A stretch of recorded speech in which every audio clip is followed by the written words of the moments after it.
ایک نبی جسے قتل کرنے کا منصوبہ بنایا گیا، لیکن جسے زمین نے نہیں بلکہ آسمان نے قبول کیا۔ یہ کہانی ہے حضرت عیسیٰ علیہ السلام کے آسمان پر اٹھائے جانے کی۔ حضرت عیسیٰ علیہ السلام اللہ کے جلیل القدر نبی، جنہیں معجزات عطا کیے گئے، مردوں کو زندہ کرنے کی طاقت، اندھوں اور کوڑھیوں کو شفا اور حق کی دعوت۔ مگر جب حق ظاہر ہوتا ہے تو باطل تڑپ اٹھتا ہے، اور یہی ہوا بنی اسرائیل کے ساتھ۔ جب حضرت عیسیٰ علیہ السلام نے بنی اسرائیل کے سامنے اپنی نبوت کا اعلان فرمایا تو یہودی علماء پریشان ہو گئے۔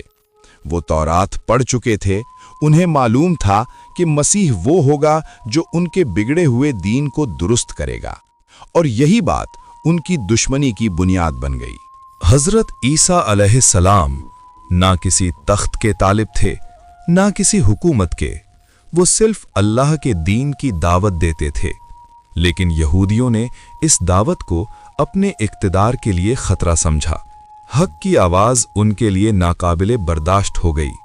حضرت عیسیٰ علیہ السلام نے محسوس کر لیا کہ یہ قوم ہٹ دھرمی پر اڑی ہوئی ہے۔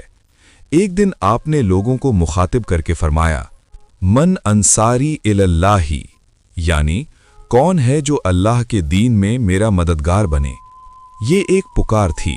یہ پکار سن کر چند مخلص دل آگے بڑھے۔ حواریوں نے کہا، نحن انصار اللہ، ہم اللہ کے مددگار ہیں، ہم اللہ پر ایمان لائے اور گواہ رہے کہ ہم مسلمان ہیں۔ یہ چند سچے لوگ تھے جو اندھیرے میں روشنی بن گئے، مگر اکثریت نے حق کو ٹھکرا دیا۔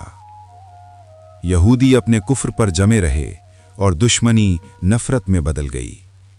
اب وہ صرف مخالفت نہیں چاہتے تھے، بلکہ حضرت عیسیٰ علیہ السلام کا خاتمہ چاہتے تھے۔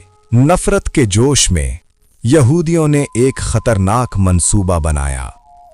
حضرت عیسیٰ علیہ السلام کو قتل کرنے کا فیصلہ کر لیا گیا۔ ایک شخص جس کا نام طیانوس تھا، اسے ذمہ داری دی گئی کہ وہ حضرت عیسیٰ علیہ السلام کے گھر جا کر انہیں قتل کر دے۔ جب طیانوس بہت دیر تک حضرت عیسیٰ علیہ السلام کے مکان سے باہر نہ نکلا تو یہودیوں کو شک ہوا۔ انہوں نے دروازہ توڑا اور مکان کے اندر داخل ہو گئے۔ وہاں جو منظر انہوں نے دیکھا وہ ان کے وہم و گمان میں بھی نہ تھا۔ اللہ تعالیٰ نے اپنی خفیہ تدبیر کے تحت طیانوس کی شکل حضرت عیسیٰ علیہ السلام جیسی بنا دی تھی۔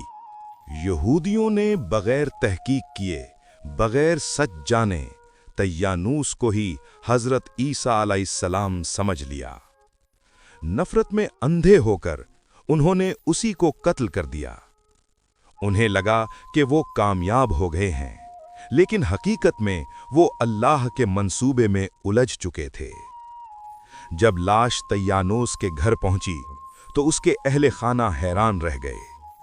انہوں نے غور کیا تو دیکھا کہ چہرہ حضرت عیسیٰ علیہ السلام کا ہے، مگر پورا بدن طیانوس ہی کا ہے۔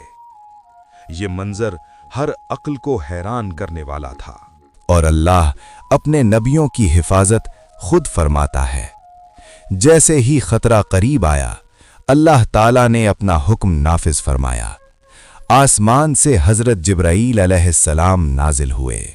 حضرت جبرائیل علیہ السلام ایک نورانی بدلی کے ساتھ آئے۔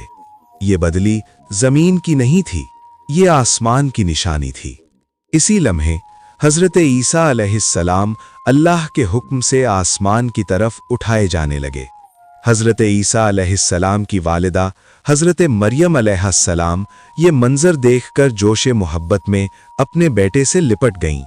ماں کا دل جدائی سے کانپ اٹھا۔ حضرت عیسیٰ علیہ السلام نے نرمی سے فرمایا، اماں جان، اب ہماری ملاقات قیامت کے دن ہوگی۔ اور پھر وہ لمحہ آ گیا جس نے تاریخ بدل دی۔ نورانی بدلی حضرت عیسیٰ علیہ السلام کو آسمان کی طرف لے گئی۔ نہ تلوار چلی، نہ خون بہا، نہ دشمن کامیاب ہوئے۔ یہ واقعہ شب قدر کی بابرکت رات بیت المقدس میں پیش آیا۔